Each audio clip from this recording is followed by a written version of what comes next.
if my colleague opposite feels that we need to ensure the protection of Canadians, he will support the passage of Bill C-9. The Conservative Party will pass C-9 today, Mr. Speaker.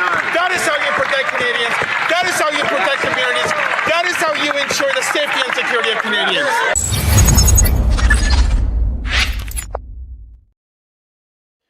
My name's Nico Lagan, and I'm too conservative for the conservatives. My co-host, Rob Ambrose, not woke enough for the liberals. We are the political orphans. That was the public safety minister blowing a gasket in debate period during the House of Commons today. Before we get started, let me give you a quick update on Bill C-9. As per the last time I checked, the motion on notice paper to speed up Bill C-9 was debated today, but wasn't voted on. But they are going late tonight because of Iran. Yeah, you got to get and yeah, so maybe it's been passed in the last 30 minutes. I haven't checked. I was finalizing for the show right now. But last time I checked, there was nothing. Now I'm really wondering, so I'm gonna check if the motion on notice paper was voted on today.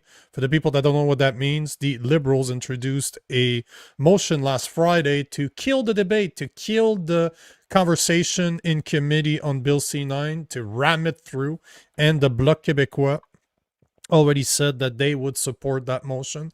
So it's just a matter of time. It was presented today. It was debated today. I watched some of it today, but no votes as to now. So yeah, we're too busy with Iran, it seems like, instead of voting on this. Yeah. That's the playbook, right? Wait until you've got them distracted, and then so they don't see what you're doing over here. That's exactly what we were talking about yesterday. If you missed that episode, I did a shorter form video. It's about 12 minutes long, and we just talked about this. The video is great, by the way. Like, I'm clapping. We did a really good job. Yeah, we did such a phenomenal job explaining what the motion on notice paper was. Phenomenal job explaining what was happening. Incredible. So if you want to see it, check out the video I released today, or the full video, obviously, of the live yesterday. But all to say that I'm looking right now, and it appears that it has not taken place yet. So the motion was presented on Friday. They debated it today, but it doesn't seem like it was voted on. I was expecting it to be done today. Yeah. That was the expectation. But I'm looking right now, and both Grok, Gemini, and I'm sure if I ask ChatGPT, it's going to say the same, that it has not been voted on yet. So we're still waiting on that vote, but they're going to be discussing Iran. And what's pretty funny about that is that Mark Carney is not going to be there, because I don't know if you saw that, but over the past few days, he kind of said, oh, we support the strike. We need a ceasefire. We weren't part of the strike, but maybe we should. Oh, we shouldn't do it now. He keeps on flip-flopping on the Iran situation. But he's not going to be there today to debate it, because they were having a special seance at 6:30 today. But our prime minister decided not to show up. Really? Interesting. Yeah.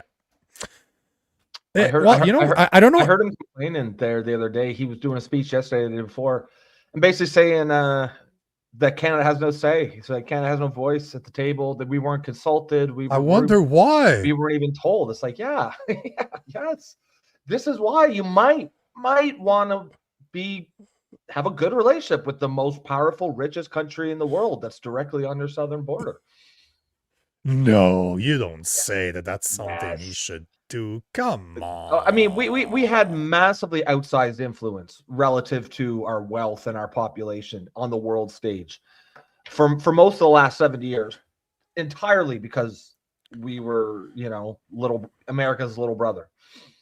And now, now just because of Trump derangement syndrome, we've basically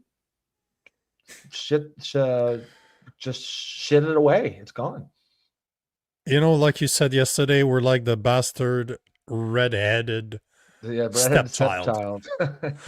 And as I said yesterday, my son is a redhead, which is pretty hilarious. Okay. Yes. That being said, I was expecting the update. I was expecting to speak about this today. This didn't happen. So the news is kind of interesting today. We have a guest at 7:30, so just so you guys know.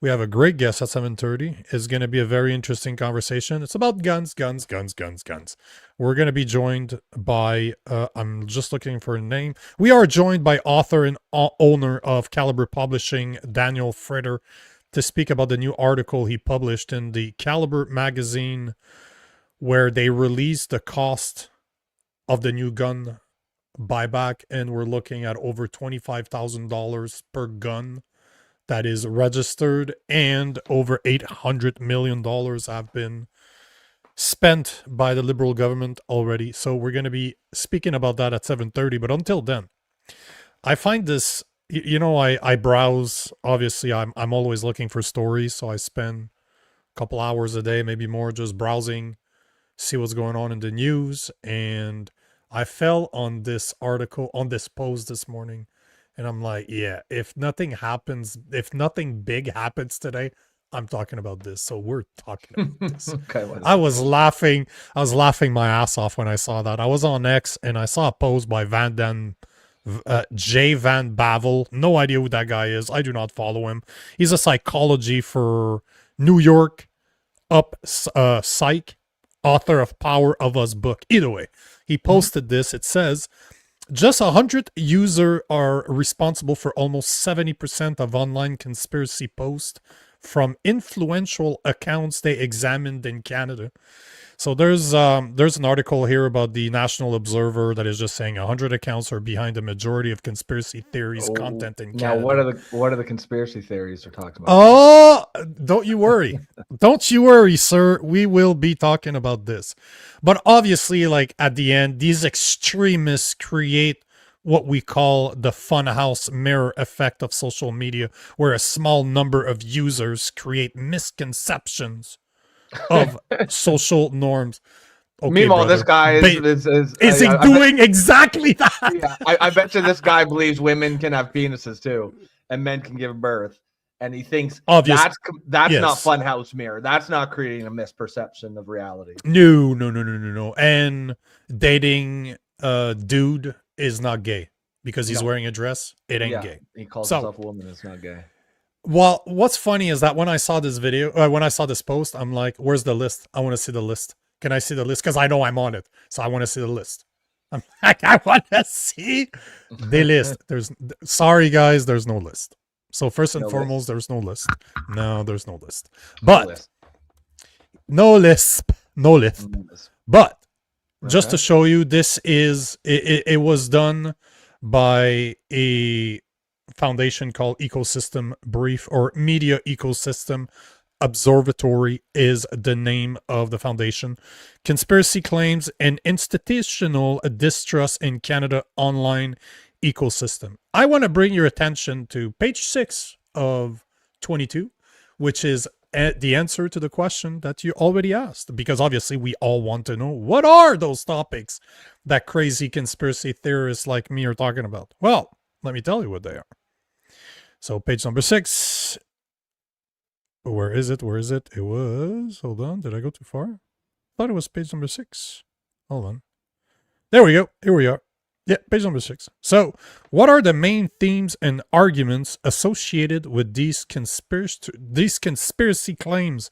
Number 1, health threats.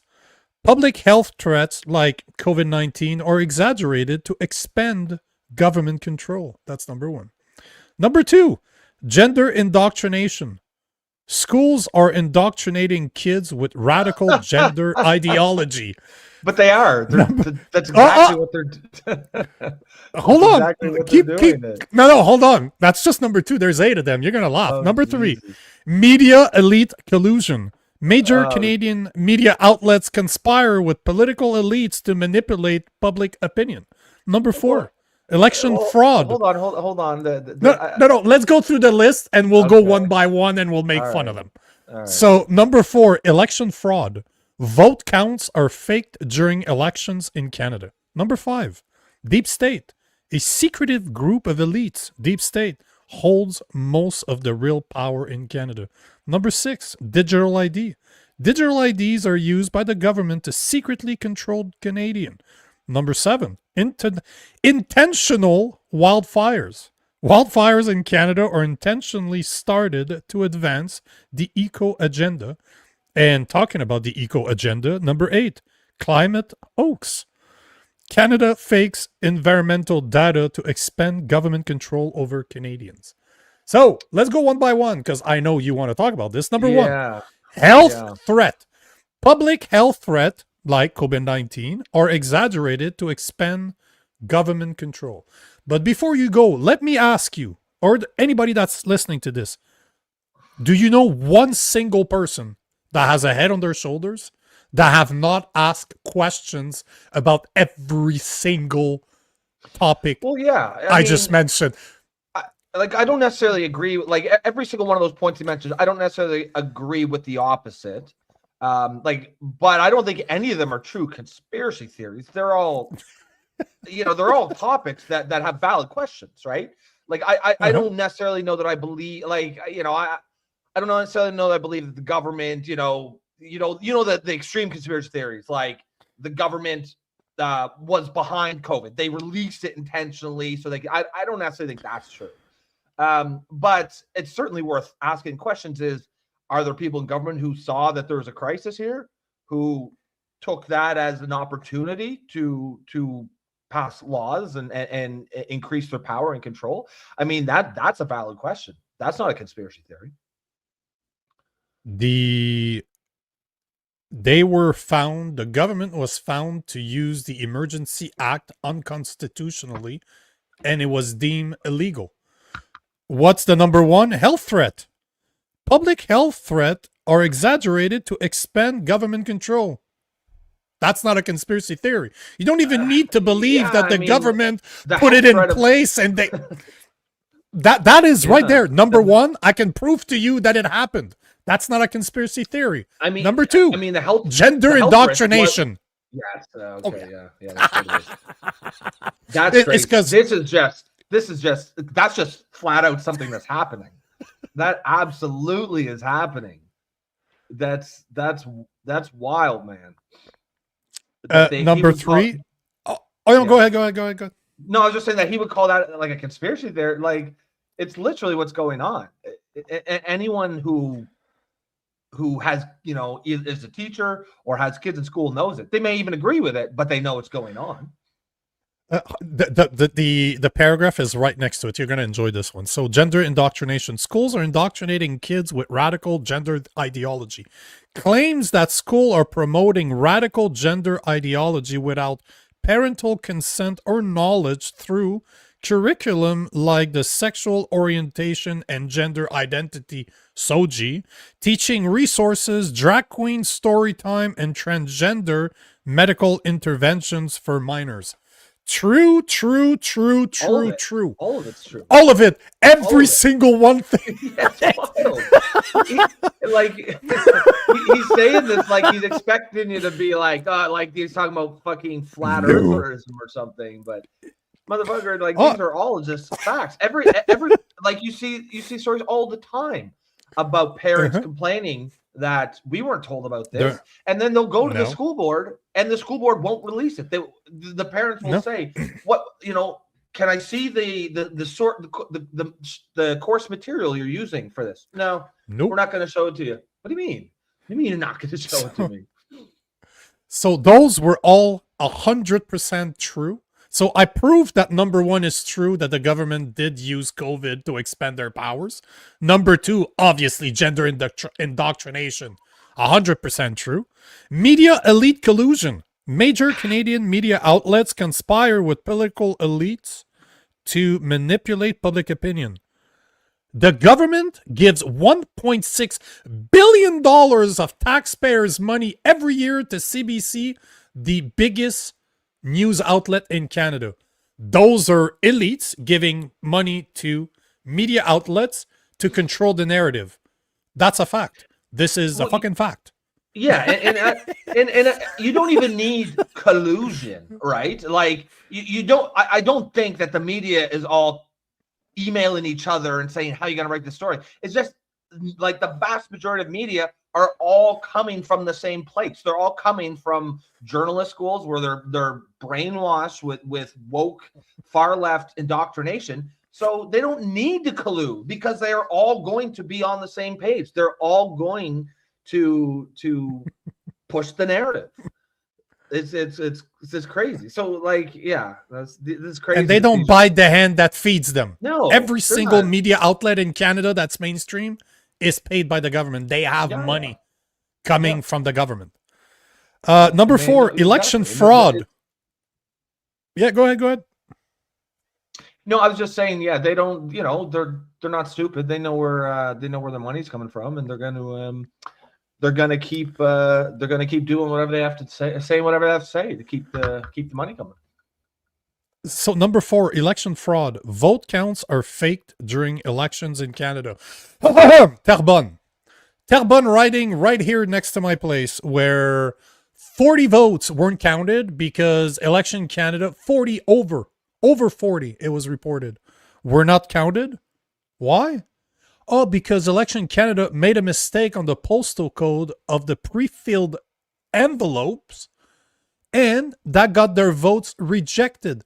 A woman came forward saying, hey, the Liberal won by one single vote. I voted for the other guy. Why is my vote not valid? Election Canada, not my fucking problem. The Bloc Québécois had to go to the Supreme Court to get the decision reversed. What was it? Election fraud. That to me is 100% election fraud. Election Canada showed us that one vote doesn't matter. Certain votes are more equals than other. That's it, plain and simple. And I guess you could make the argument that because the Supreme Court did overturn it, that the system works as it's supposed to, and fine. But there's no way that's a conspiracy theory. Like, those are valid questions to ask, right? Like that. You gotta understand, just because something you don't agree with it doesn't make it a conspiracy theory. All he's taking is pretty common, pretty mainstream right-wing ideas and labeling them conspiracy theories. Of course, the intention is to just completely undermine them, right? Make even reasonable right-wing positions sound crazy.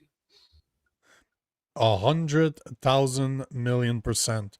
Number 5, Deep State. A secretive group of elites, Deep State, hold most of the real power in Canada. You know who controls the country? Who has the most money? We have a PM right now. We have a prime minister that we know has massive amount of investment in Brookfield. Vast amount of money invested in Brookfield. And Brookfield, last time I checked, went up more than 33% since April, since he's become PM. You're telling me that we don't have a deep state where elites are controlling what happens to Canada?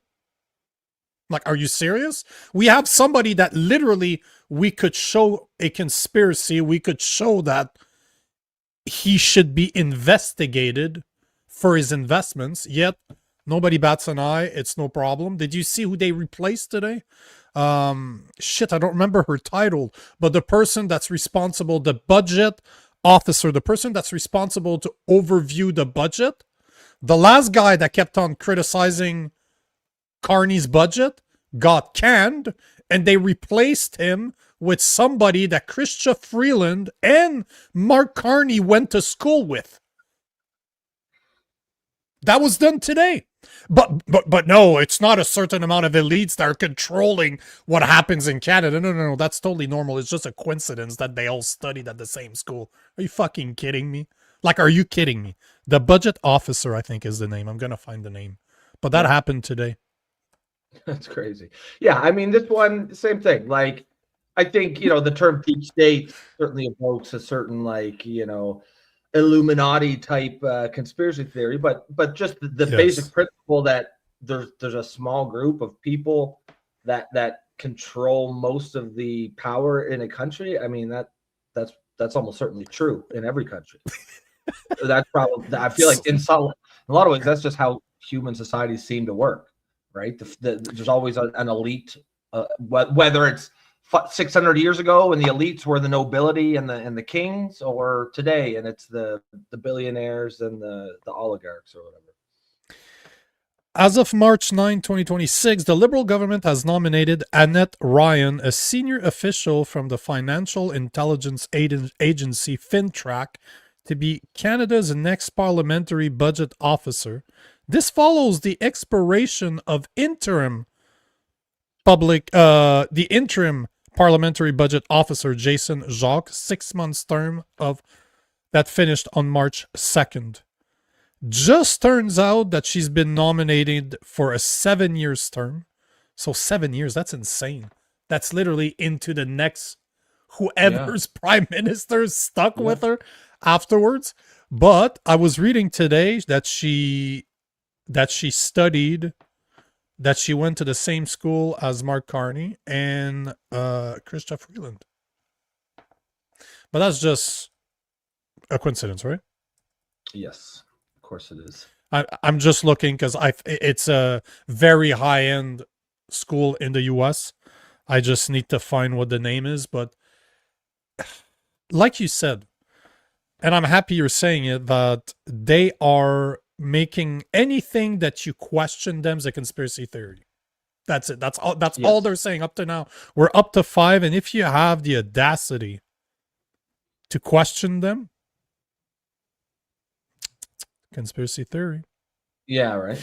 They're trying to delegitimize any reasonable right-wing thought position. You know, it's not even a right-wing position. That's the worst part. It is just common critical thinking. Because go back to the first 5 up to now. Health threats. Who has not questioned what happened during COVID-19? Gender indoctrination. Are you fucking blind? 3, media elite collusion. This is proven. Our government pays a very big portion of most mainstream media out there. That's not a conspiracy theory. That's true. Election fraud. Terrebonne. Deep state. A secretive group of elite hold most of the real power in Canada. As you said, this has to be true in every single country in the world. There's always a very small amount of people that holds most of the power. Just like, look at sports. For the people that like sports, there's just a very, very small amount of professional athletes that makes millions of dollars every year. You know, there was a great example of this. I'm a fan of classical music. I listen to a lot of classical music, especially when I'm working. And there's like 7 or 8 composers that holds literally 99% of all the music out there. You are listening to like 8 composers for what, the past 1,000 years? Like seriously, nobody else outside of those 8 have composed classical music? Of course they have.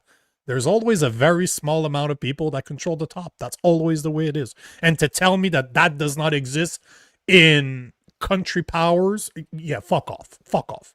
That's 5. 6, digital ID. Digital IDs are used by the government to secretly control Canadians. Alberta announced a digital ID. Ontario announced that they're working on theirs. Quebec announced that they're working on theirs. That's not a conspiracy theory. That's a fact. That is happening as we speak right now. It's a fact. Yet it's a conspiracy theory? Seriously, it's a fact. You can Google it. Most provinces right now are working on the digital ID, but hey, that's a conspiracy theory.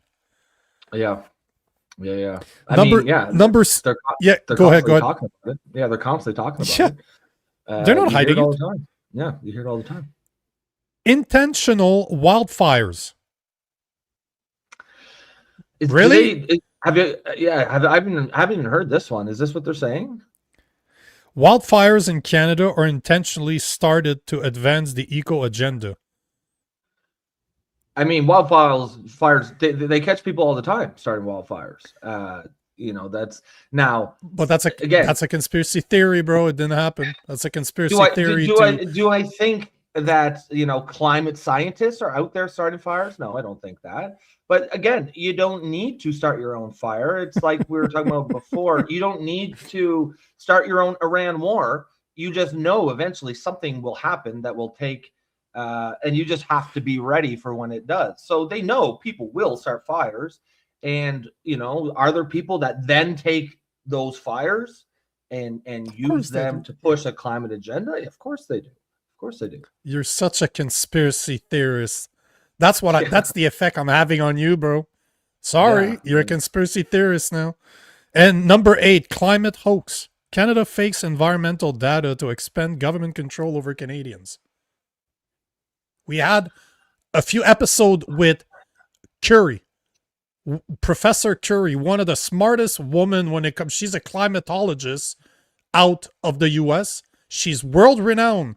They just started hating her when she started questioning the result and the data that they use to push their agenda. And she's the first one to say that if you believe in the green agenda, you should push for nuclear power.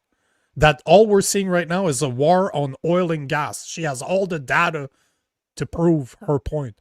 Yet Judith Curie has been ridiculed out of her position at a very famous university in the US. Georgia Tech was the name of the university, if I remember correctly. And you're going to tell me that there's not a hoax going on right now when the debate has been shut down from the get-go? Come on, man. Like, come on, use your head. Use your head for a second. It's not even like, it's not even that Canada is faking the data. The data doesn't come from Canada. The data comes from almost entirely from these models that they built, right? Canada uses the data from the models, and the models are tuned to whatever the people want them to. They're putting in numbers in the model to lead it to a specific direction, right? And then Canada will then use that data to push whatever they're pushing. So none of these are really conspiracy theories. Sorry to disappoint you, man. You're a conspiracy theorist now. If you believe that those are real, sorry, Rob. You're a conspiracy theorist now. Daniel, I see you in the background. You want to give me a thumbs up if you hear us? You ready to go? Awesome. Guys, we are joined by author and owner of Caliber Publishing, Daniel Fritter, to speak about the new article Caliber magazine released on the real cost of the liberal gun grab. Daniel, welcome. Thank you for accepting my invitation, and goddamn, that is a nice mustache. Thank you for inviting me. How's it going? Hey, nice to have you. Love the mustache. Yeah, that's a great, on great Novembers, stuff. I normally have one. I normally grow it like the guy in what's the name of the Gangs of New York? Oh yeah, Bill the Butcher. Bill the Butcher. That is who. That is a great. That is a classic. Great mustache. This so as I was saying that as a Movember thing, but it's remained for a lot longer. I actually shaved it off shortly before my wedding, and my wife complained that there was too much of my face. Ouch. Yeah, too much of your face. Wants to see less. Yep. Wants to see less of it. That's exactly what you said. I walked in the door, and I'd actually shaved my head as well. This is like months before I actually got married, so it wasn't going to mess with the photos or anything. But I walked in, and I thought she was going to like be a bit shocked at me shaving my actual head, and she didn't even notice that. She just was like kind of blinked a couple times in that weird way that people do when they sort of don't recognize what's changed. And it took about 30 seconds, and she was just staring at me, and she's like, "You shaved off your mustache?" And I said, "Yep." And she goes, "You got to grow that back before the wedding. There's too much of your face." The wedding's like, off. Oh, the wedding's okay. So it's staying firmly in place. And I think my kids at this point would probably they're 2 and 5. So if they didn't see me without it, they would probably lose their minds. So yeah. My wife was the complete opposite, because when I trimmed mine, I was actually able to curve it. She hated it, absolutely hated it. She celebrated the day that I cut that thing off. Maybe I should grow one back just to piss her off. Yeah, go back. Because I need reasons to piss her off, right? And before we start, see, even our commenters are like, "That's a finely cultivated cultivated mustache." It's my mustache twin right there. Just saying, good job.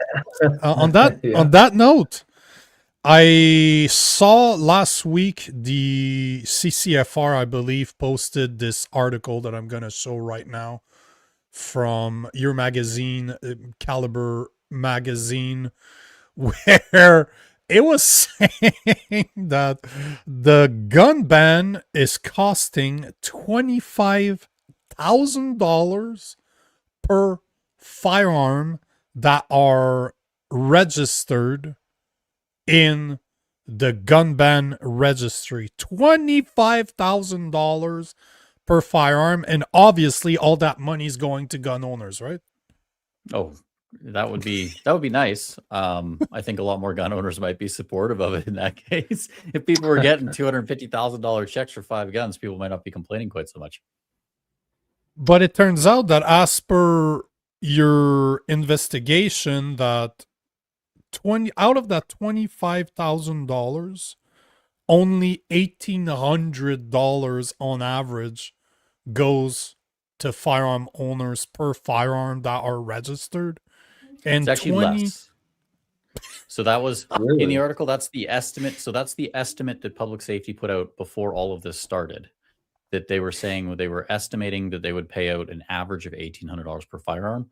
But as the program has been rolled out and progressed through the however many weeks it's been now, the amount of compensation they've been providing people has been declining to the point where now people are being offered $2 for rifles that cost $1,400 to $2,000. What? So I expect that the average is going to be, if someone were to audit it when it's complete, the average is probably significantly lower. Wow. What was it? I saw the post you're talking about. I think it was a type, wasn't it a Type 41? It's a Chinese made. Yep. Huh? It was a Type 41. Type 81 is a Chinese. I own one, or owned one. They're a Chinese rifle based on the SKS, which is somewhat ironic given the SKS is still legal. Huh. Yeah, that's it. And I saw he was getting $2. What? Firearm in the register. It's the government. But here's where it gets very interesting, because you're talking $25,000 on average per firearm. Through your numbers, it was indicating that out of that $25,000, let's say that it's $1,800 on average. Let's take the numbers that are there because they're terrible enough already. That $23,200 over 13 times the average compensation amount, and I calculated it to be 93% of the cost of this gun buyback is going towards administrative costs. If we ignore that the average compensation figure provided by public safety will bear out to be high, and we ignore the fact that my estimate of just shy of $800 million is honestly low, the actual number will be higher than that. And we just run with the numbers that we've got, then it's basically 22,000, and it shouldn't be overly surprising to people that it's $23,000 and change in administrative costs when you consider this program is now in its 6th year. So you have all the costs of the past 6 years of a program that has grown so vast that it is actually the largest contributor, or has been up until recently, the largest contributor of new jobs at the Ministry of Public Safety. For 2 years running, wow, public safety has hired more people to support this program than any other thing that they do. And when you consider what else has happened in Canada, I mean, they're responsible for a whole bunch of stuff that I think a lot of Canadians would like to see changing. And this is the one job. They've hired like 200 people for this, over 200 people probably. So over $800 million have been spent over the last 6 years. Do you remember what the number was supposed to be? Like what they were capped? Because Gary, I will not say his last name, actually mentioned that there was a cap. There was a maximum amount of money that they were going to spend on this buyback. And once it was gone, it was basically gone. What was that number again? Do you remember? There's been 2 numbers. So the first number he put out before he was caught on tape was $750 million was going to be the total compensation.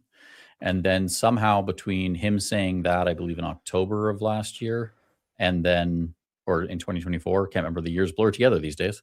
A few months later, he came out and said that with this program now, it's $249.8 million, if I remember correctly. So it's that budget for compensation has been slashed dramatically. And I think that is objectively interesting because it's a tacit admission the program is intended to fail, because by the government's own estimation, the amount of money available for total compensation is enough to compensate for, I believe it was 132,000 rifles in total.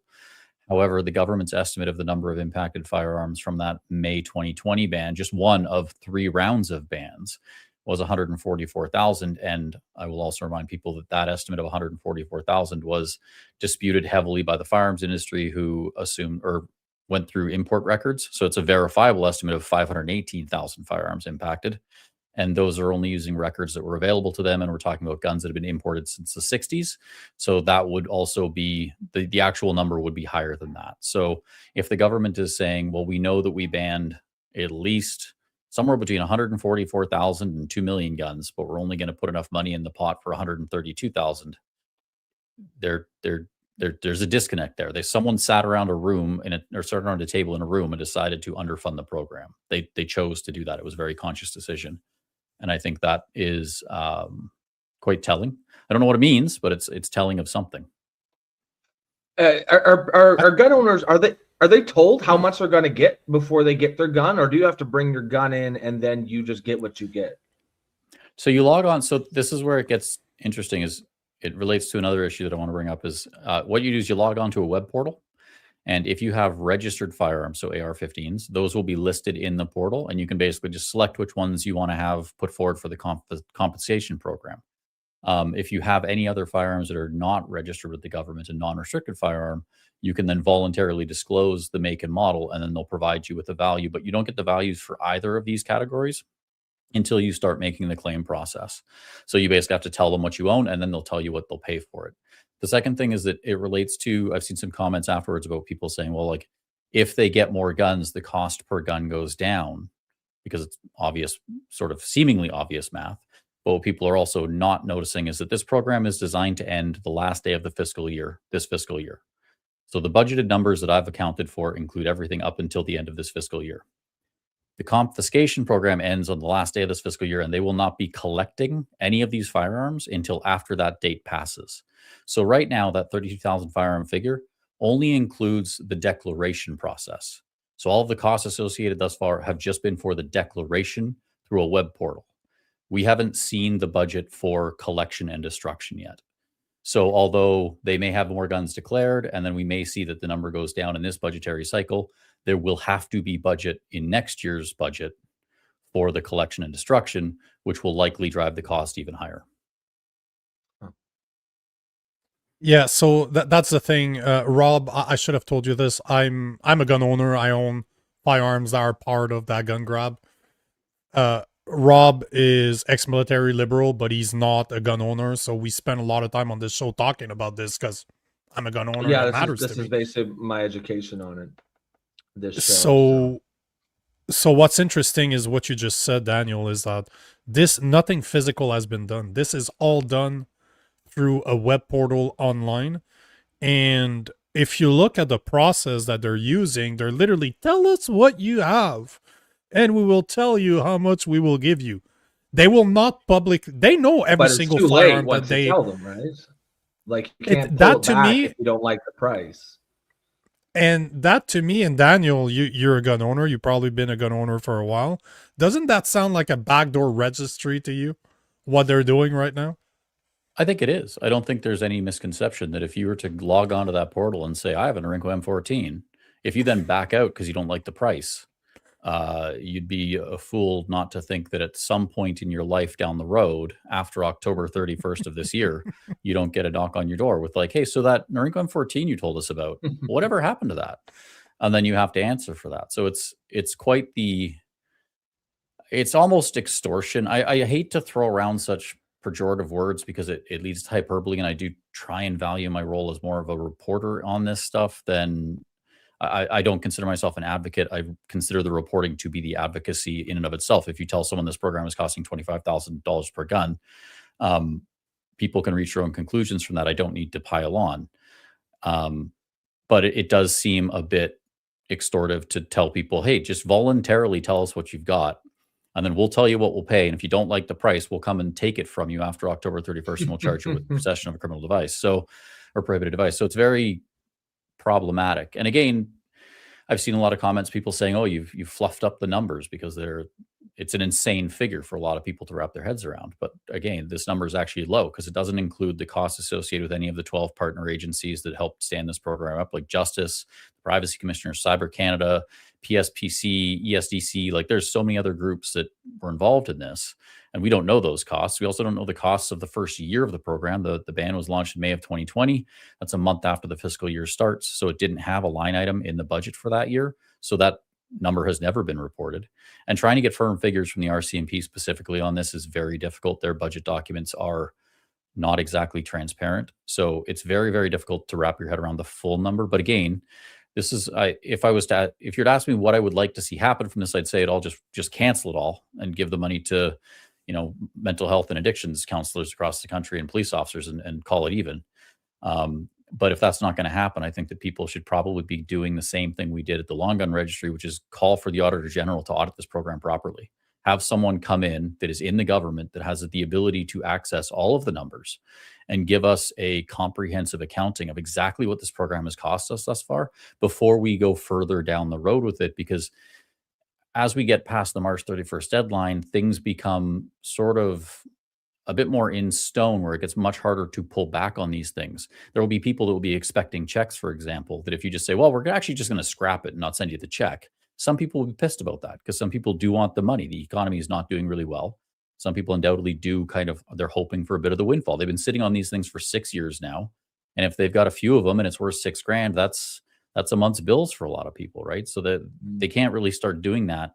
And once we get into the October area, where it's you're facing criminal charges, it gets much more difficult to gain. So I don't know what sort of expediency the Auditor General might be able to move on this, but I think Canadians are deserved an answer, because it's very clear that this is very murky, and that this article has gotten so much traction, I think, is testament to the fact that it shouldn't. I'll be blunt. This article shouldn't have gotten this kind of traction, because this has been going on for 6 years now. We've had 6 years for, I don't know, any other journalist who actually covers stuff like this and goes to Ottawa and sits in the budget lockup room and whatnot to have noticed these numbers and reported on them. But they haven't had the opportunity because these numbers are buried in like 6 different documents that come out 4 times a year. So I think it's rough, but I would like to see a full accounting of what's gone into this. You're bringing up, and the reason I wanted to talk to you about this is because I've noticed through the conversation, as I explained, that I'm a gun owner. I'm fully aware of everything that's happening ever since it started happening.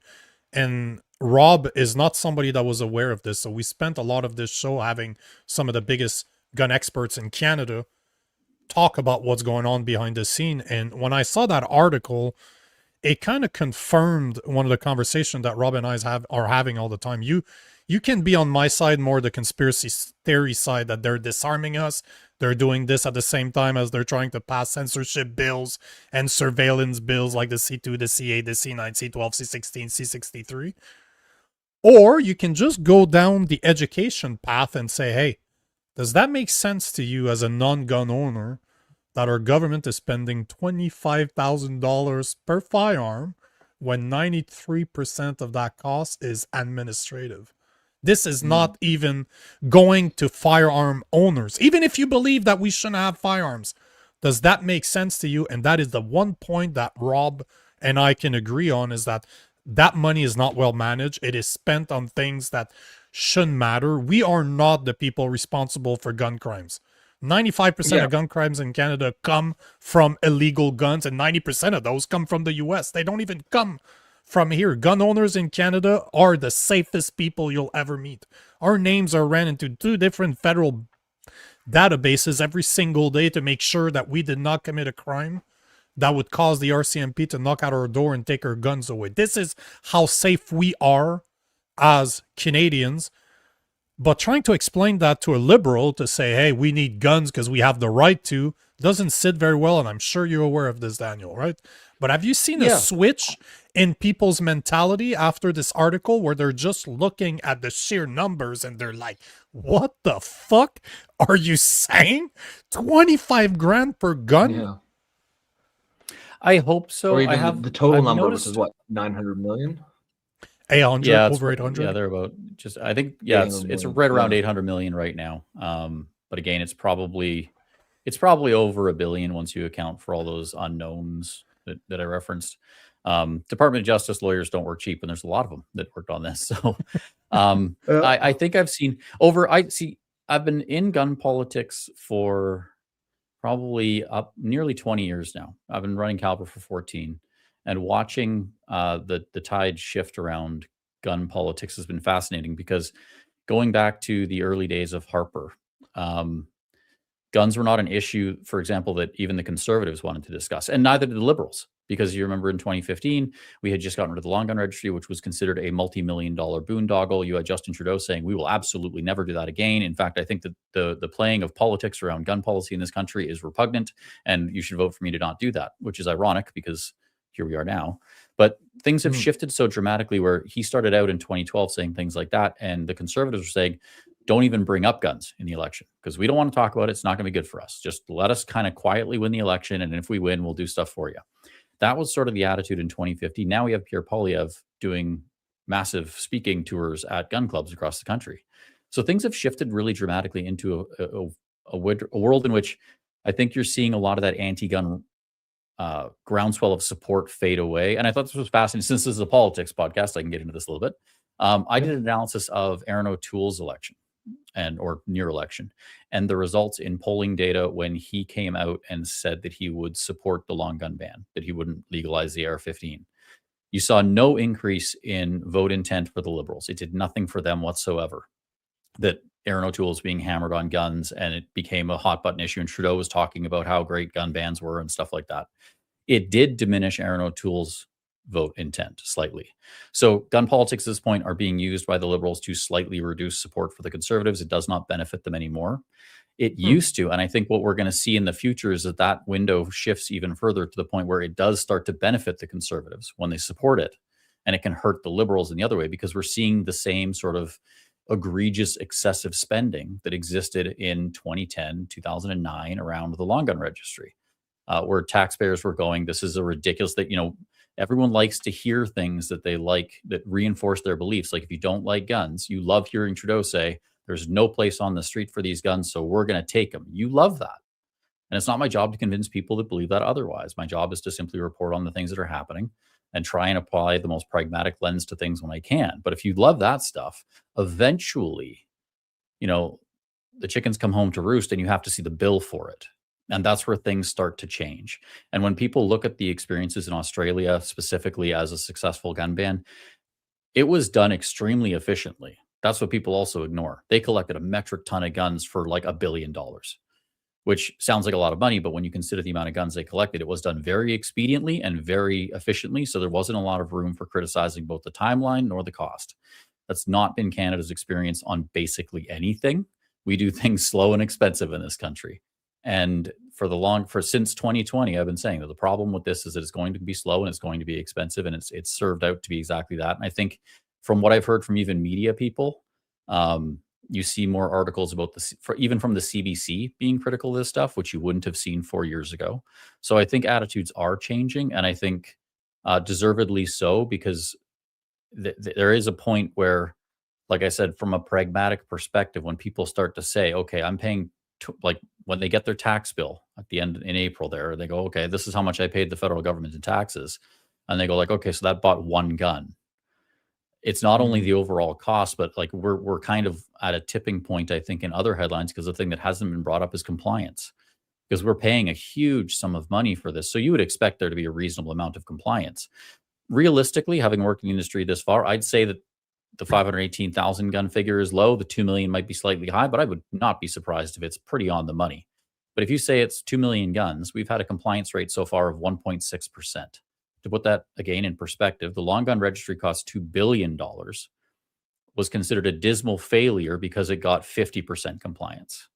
This has cost $1 billion after 6 years and has 1.6% compliance. So if you look at it by any kind of performance metrics, like if you're put on your, management hat and you just look at it and say it's time for your quarterly performance review, this is not a good, you've cost half as much as the long gun registry in a third of the time, and you have 1.6% compliance instead of 50. So in terms of, is this a failure on the scale of long gun registry? No, it's not. It is catastrophically worse.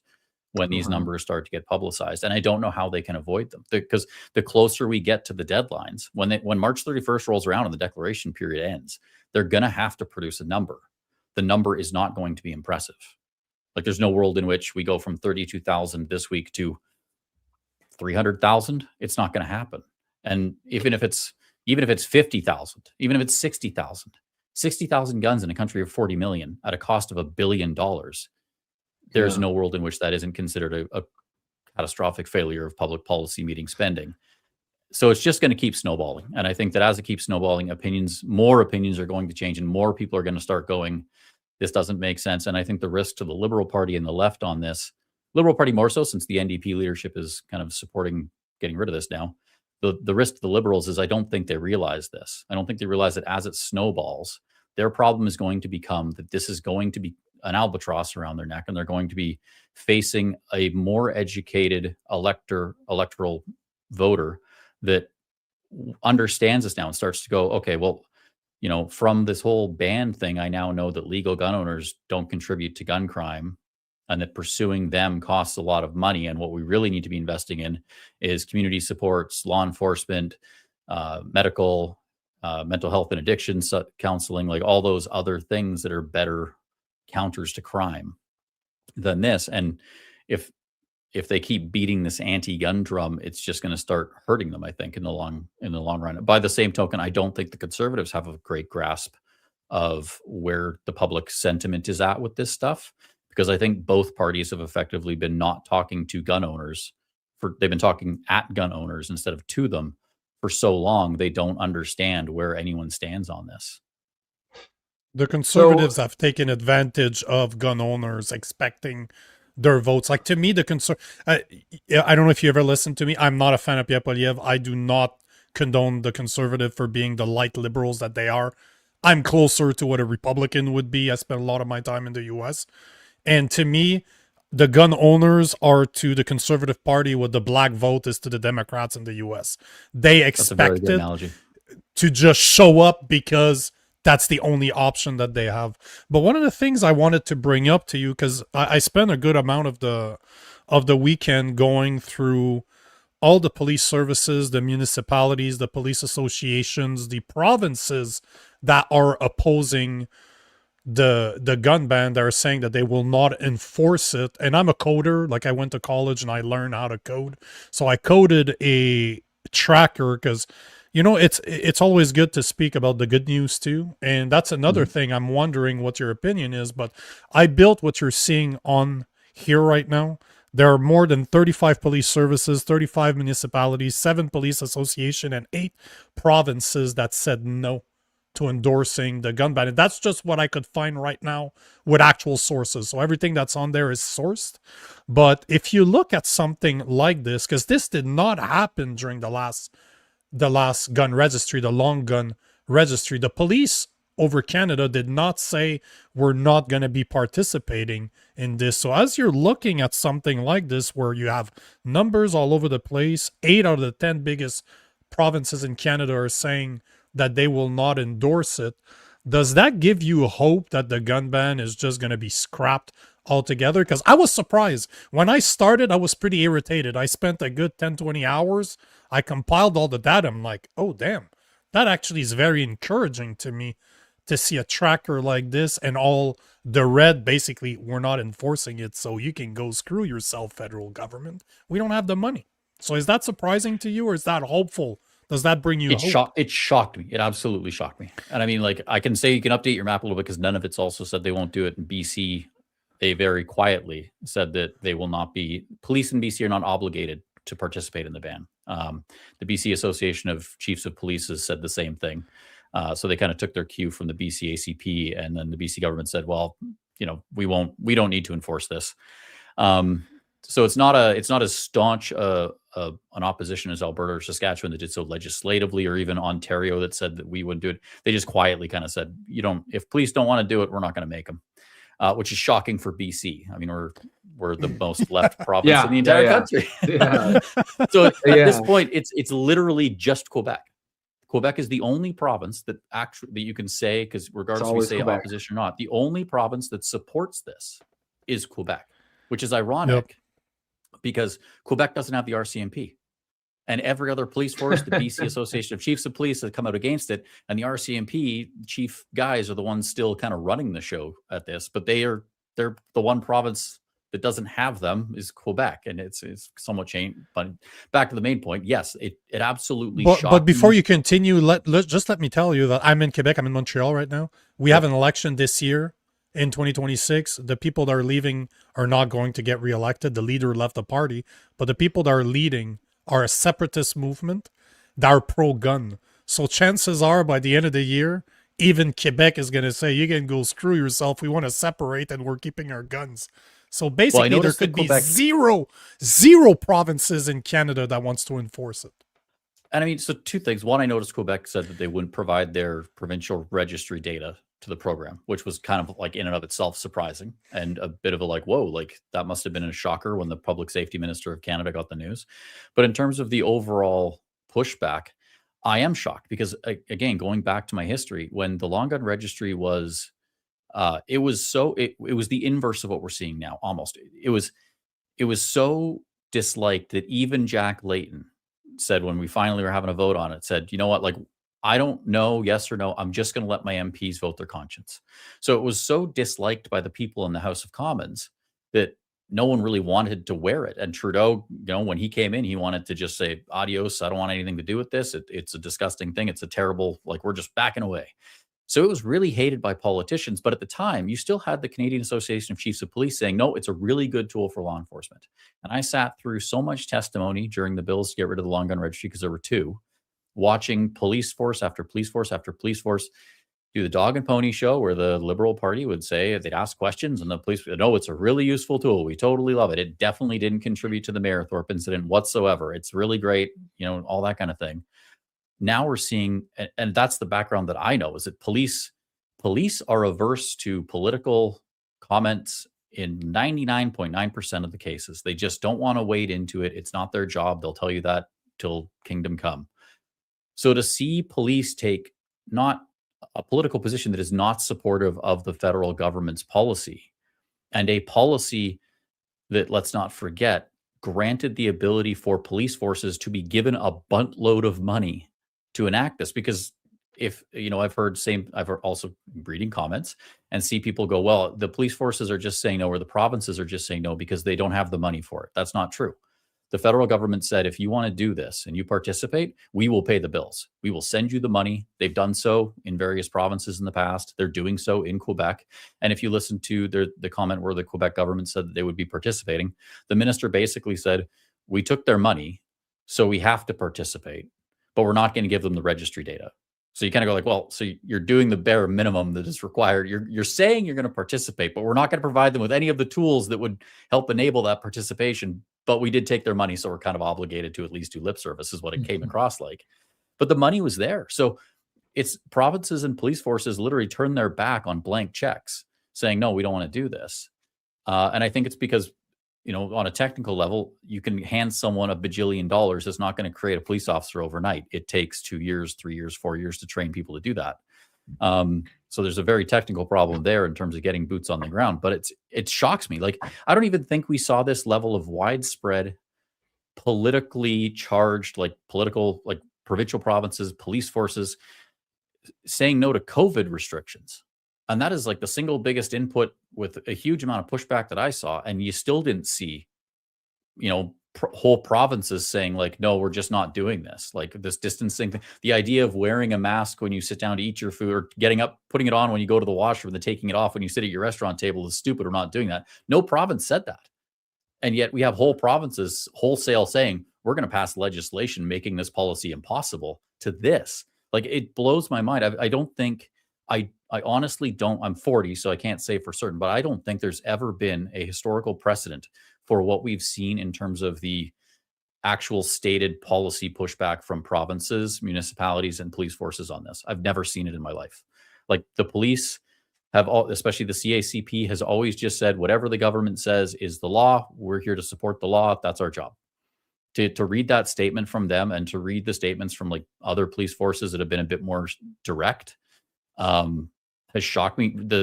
The content of some of those statements, like none of it was very clear. They've had a couple statements where they've said they're not going to do it.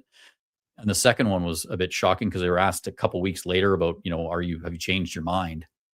And the minister basically said, no, because there's no plan. The federal government isn't telling us how we're supposed to do this, what they want us to do. Like there's no operational plan for us. And that's the same thing that the BC Association of Chiefs of Police said. There's no operational plan. Numerous police forces said we're not being given any kind of operational directives of, if we were to participate in the ASFCP, what does that look like? What do we do? Like, do they, like on a technical level, like do they come into the department with a gun? Because we don't want that. Like no police officer wants to have someone walk into the headquarters with a gun, be like, hey, I'm just here to submit this thing, because they don't like people coming through the doors with guns that aren't them for obvious reasons. Yeah. Do we go to their door? Because like for most police forces in Canada, if they're attending a warrant and the house is known to have firearms, that's a high risk warrant. It requires like 2 weeks of planning with an ERT team, because you can't just like be like, hey, knock, knock, knock. Like Mayor Thorpe was a thing. It did happen. It informed future police policies and how they do things. They're not just going to go and politely knock on your door and be like, hey, so we're here to collect the gun that you wanted for confiscation. That is like imagine you're the police officer who gets that call. Like, hey, Bob, go knock on this address. He's got like 7 guns he wants to give up. No thanks. Like, you're talking about people who put their hands on the taillights of cars to leave fingerprints in case something happens to them. Like, these are not people who are unaware of the risk of their jobs. They are not going to go and confront armed people under any circumstances that are not very, very strongly defined. I mean, the government wanted at one point there to be drop-off locations where they'd have a big parking lot, like a stadium, and the police would be there. This is obviously informed by U.S. buybacks because that's how they operate, but U.S. cops are a bit different, and their whole system is because they have the Second Amendment. They wanted to have like drop-off locations where you drive to BC Place Stadium and there'd be a bunch of gun owners in a big line with their cars waiting to hand in their guns. There wouldn't be a check waiting for them because the check would come in the mail later. Can you imagine like being the police officers who just stand there? Like, never mind the fact that they could be doing something useful. But I mean, okay, here's a line of 80 people that are kind of disgruntled with guns. Oh, that's great. This is a wonderful situation to find yourself in on a Thursday afternoon. Like, so they've got no plan. And I think it's simply, honestly, the whole thing shocks me. I'm shocked at how much the spending has gotten out of control. I'm shocked at the amount of provinces pushing back. I am shocked that there's no plan. Like, after all of this and all the expense and, $23,000 in administrative costs, that no one figured out what the police are supposed to do it. Like, it's on it. You kind of want to, that's why I want the Auditor General to get involved, because I kind of want someone to step up and go, like the Office Space line, what would you say you do here? Is sort of what we need. Like, what would you say what have you been doing with the last 6 years of our time and money? It's cratered the industry. Tons of businesses have closed, like gone bankrupt. People have lost their jobs. Entire sporting leagues have shut down. It's been a massive interruption for millions of people. And then to find out that now that the rubber is meeting the road and there's nothing behind it is shocking. Like, I don't know what else to say. Like, some of me at least wanted there to be some sort of effort on the government's part to be like, okay, we're going to totally screw with you and all of your friends and your livelihood. And, but then at the end of it, it's just kind of like, oh, so we made a memo and a list and you can't take these to the range or you might go to jail, but we also don't know what to do with them. And by the way, we're going to collect 1.6% of them at a cost of, $1 billion. It's kind of like, wow. Great job, guys. I'll put my mask on when I get up from the table. Thanks. Yeah.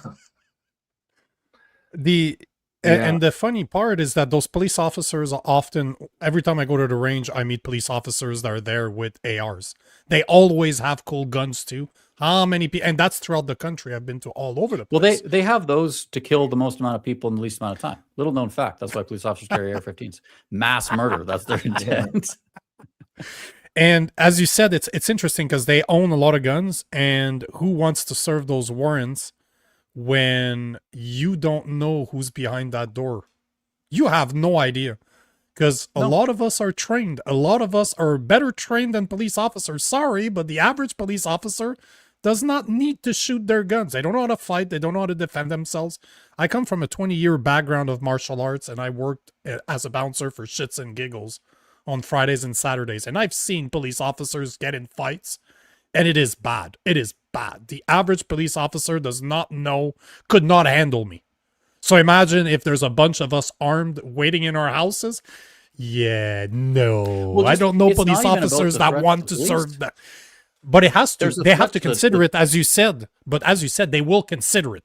You don't know who's behind that door, but you know they have guns and you know they have ammunition. That you know for a fact. Right there, they're nope, sorry. There's not a no. interested. It's a classic. To use the nerd reference, Kobayashi Maru no win situation of Star Trek the Office reference and a Star Trek reference in the same episode when we're talking about guns. I salute you, sir. Good job. Let's say their plan was, the police are going to come to your door and they're going to collect them from you personally at your place of residence because that's what they determine to be safest. Great. And they tell you, what we'd like you to do is put it in a box. And some guy comes to the door with an AR-15 in his hand instead. And he's got a mag in it because he wants to give the mag back too, right? Because why would you have a mag and not the gun? So he goes, trust me, I have been in a gun store where a guy came in and tried to sell a belt-fed MG42 to the gun shop because he's had it since World War II. He didn't know it was illegal. He just put it in a rug, rolled it up, took it into the gun shop, unrolled the rug, said, I'd like to sell this to you guys. I'm getting old. I don't use it anymore. And they were like, what were you using it for? And he was like, Normandy. And then a little bit when I came back for fun. And I've just had it ever since. So there's lots of people. I've seen people come into gun shops with a handgun in a plastic bag because she was an old lady and her husband passed away. And she was like, well, I had the bag and I didn't think it fitted my purse. So there's a ton of my own mother-in-law took her dad's guns from his basement to her house. And I got there and I was like, where'd these come from? She's not licensed. And she's like, well, I just got them out of the basement and brought them over. I was like, that's a lot of crimes you just broke. She's like, well, it shouldn't be. They're just my grandpa's old guns. I was okay, we won't get into that, but I'll take those for now and we're good. People do these things all the time. And this is what, at some level, I'm sure the policy people are aware of. What happens when some guy comes to the door with seemingly a loaded AR-15 in his hands? He opens the door with the intent to sell it to the cops. The cops see a guy with an AR-15 with a mag in it. What do? Well, first reaction, pull your gun. The guy goes, well, it's just, he moves suddenly. Now he's ventilated and he's dead on the floor. Okay, so now they're going to get sued into the dirt because the guy declared the gun through the portal. He intended to do it. It's very like, there's, like I said, no-win situation. What is anyone supposed to do with this? Because in some cases, police are perhaps serving a warrant on a rural property where there's no chance of backup, just like Mayerthorpe. Or potentially, I have a buddy who's a police officer in a small town, and he's brought up the issue that, if you're in a small town, because there's lots of small towns like this in Canada where there's only a few hundred people, and there's maybe 2 cops, maybe there's 2,000 people and 2 police officers. Everyone knows each other, and your ability to enforce the law is kind of reliant upon your ability to be known as a square dealing individual. That if some guy gets drunk and they get in kind of a mutually agreed upon fight, okay, so be it, right? That you're not going to send anyone to charge. You may put them both in jail cells for the night, let them sleep it off, but no one's getting an assault charge. It was just what it was. If those people now have to go door to door and collect people's guns, they're very quickly going to get a lot of ill will towards them in the community. And that's going to really impact their ability to enforce the law in actual ways, where if someone gets raped or assaulted or beaten up or something like that, how are they supposed to get witnesses to come forward and provide additional information and such? They won't, because they'll be known as that guy who just, took my dad's guns away. I'm not going to tell them what I saw. So it's hugely fraught with a lot of issues that a lot of people don't think about beyond simply the risk to police officers. There's a risk to gun owners. There's a risk to communities to have that sort of thing happen. So I'm skeptical if anything's going to happen. I kind of have a bit of a guess as to what might happen after this, based on those comments that I made about this whole thing seemingly being designed to fail. That I kind of think they'll watch the confiscation program wrap up. The people that put in claims might actually get paid, but they'll then say that based on the results of this, the program has obviously not been accepted by gun owners. We need to go back to the drawing board. And then sometime before the next election, they'll roll out some new legislation that looks to modernize the Firearms Act, with big air quotes around that, because they've been promising to do that since March of 2024. They'll try and modernize the Firearms Act, by amending it such that the owners of these firearms will be grandfathered into continued possession. That the definition of a prohibited firearm will be expanded to include all centerfire semi-automatic rifles that take detachable magazines. Now, some people might hear that and go like, hey, that's great, grandfathering. There's only one kind of grandfathered firearm you can actually shoot, and that is short-barreled handguns. There are people that have grandfathered possession of machine guns, AKs that are semi-automatic AKs, and tons of other stuff that just sits in a safe because you're not allowed to buy it, you're not allowed to sell it, you're not allowed to shoot it. It just sits there forever. So the grandfathering will prevent you from being charged for owning it. It doesn't mean you'll get to go and use it. Best case scenario, I think, in a grandfathering situation would be you'll be allowed to shoot it at a range. So everything that is prohibited now will be kind of treated like an AR-15 was. And maybe you'll get to buy or sell amongst the own population that owns them. I don't know how likely that is. And it would probably be accompanied by Mr. Ananda Sangari's resignation as the Minister of Public Safety. And I suspect all of this would happen with the new Minister of Public Safety, who would probably be Natalie Provost. So she will be the one spearheading potentially this new legislation. And I say this because this is, like I said, what they've been promising since March of 2024.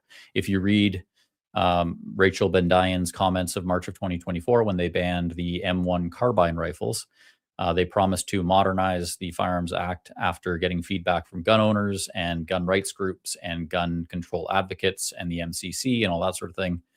And we've seen tons of groups asking for grandfathering. We've seen lots of talk about, modernizing it. They've referenced it numerous times. So I think I think that's what they might be doing. And I think that by setting up this program to fail, it gives them a catalyst by which to sort of excuse that legislation going through. Now, will they intend to do it before the election? I don't know. I suspect that they would probably put it out there and then hope for, they would probably just go for an election before it passes. And then they would use that as a bit of a cudgel, like I said, to try and erode the conservative vote again. And Nathalie Provost, that's the woman that got shot during the Polytechnic massacre, I guess we can call it. And she is a member of the Liberal Party. Like, she is the gun control advocate in Canada. Wow, that actually makes sense. That actually makes sense that they would make her that person. She'd be the perfect person to push that type of legislation through. It also explains why they didn't fire Gary and Ananda Sangari after that recording. Because in pretty much any circumstance, you get caught calling a program just a thing to get votes in Quebec, and it's going to fail, and you'll pay for this guy's bail if he gets arrested. But don't worry, he's never going to get arrested because it's not going to be enforced. And you're the minister of that law. You would normally get, I don't know if I can swear, but you get S-canned real quick on that one. But they didn't. So I think it's probably because they had no intention of letting him run the course. And of course, if they make it legislation where they can, because one of the other issues is that if this goes through, they lose the ability to really make the gun issue a political one, because they will abandon everything that is controversial. Everything is left is pretty much kind of untouchable, barring the SKS, which they don't want to touch because Indigenous hunters. Whereas if they go back to a reform, they say we're gonna open up the Firearms Act. It allows them to go back to another election and say, vote for us or all these guns are going to be legal again. And that's what I think they'll want to do. And of course, once you table legislation, you also get to control the timeline if you're the government. So they can table legislation saying, yeah, we're gonna make the definition of prohibited. They'll trot Gary out, they'll bring Natalie in, and she'll say, well, in response to the concerns we've heard from gun owners, we're going to scrap the confiscation program. And instead, we're going to amend the Firearms Act to allow people that own these guns to continue to own them, to satisfy their requirements, but to satisfy the requirements of Canadians that don't want to see these things on the street. They're going to be strictly controlled or whatever else. And we're going to expand the definition of prohibited firearm so that we don't have to do this piecemeal ban by name process. And we'll simply say, they're all banned based on definition. And I think then they control the timeline, so they can simply say, well, they can make a big deal about it. They also get access to the public purse to do studies and whatnot, which is a bit cheeky, because if they put forward the bill, they then get access to millions of dollars in public polling and studies, where they can study exactly how people respond to various things that they can then campaign on. So they can get it all the way to third reading, and then they can go, well, we'll drop the election writ, and we'll use all of that information that we gained while we were shopping this around as legislation during the election to try and beat the Conservatives again. So I expect that's why I don't think they'll try and actually pass it, because I think in the current minority situation that would be difficult for them to do. But for a pre-election campaign strategy, it's a great possibility for them. It's what I would do if I was the Liberal Party. That's exactly what I would do. It gives you a completely asymmetric ability to control that electoral map. Hopefully you're not right or you're right. I'm not sure which worse. I'm not sure I don't think it's going to pass. I think they're going to have to scrap it. I totally agree with you on that one. It's just too bad to fail. It was going to fail from the get-go, and gun owners are saying, screw you, it's not happening. 1.6% response is a massive indicator that we're not interested whatsoever. So to me, that's a no-brainer. I'm very curious to see what they're going to do afterwards, but we're way over time. We're like 20 minutes over. I want to thank you, Daniel, for coming on the show. I want to thank you for giving us your time. My co-host's laptop froze, it seems like, so he's kicked himself out, or he just logged out. But I want to thank you. I don't know if there's something you want to say in ending about the article, about what you guys are doing, but I'll give you some time if you want. Just plug yourself in there. Well, I mean, the article was the continuation of a long series that I've been doing on the costs, because I've been focusing heavily on that. I have the general belief that governments, all their power flows from the public purse. Without our dollars, they can't make laws, they can't enforce laws, they can't get jails to put us in, they can't get judges to convict us. So it all stems from what they do with our money.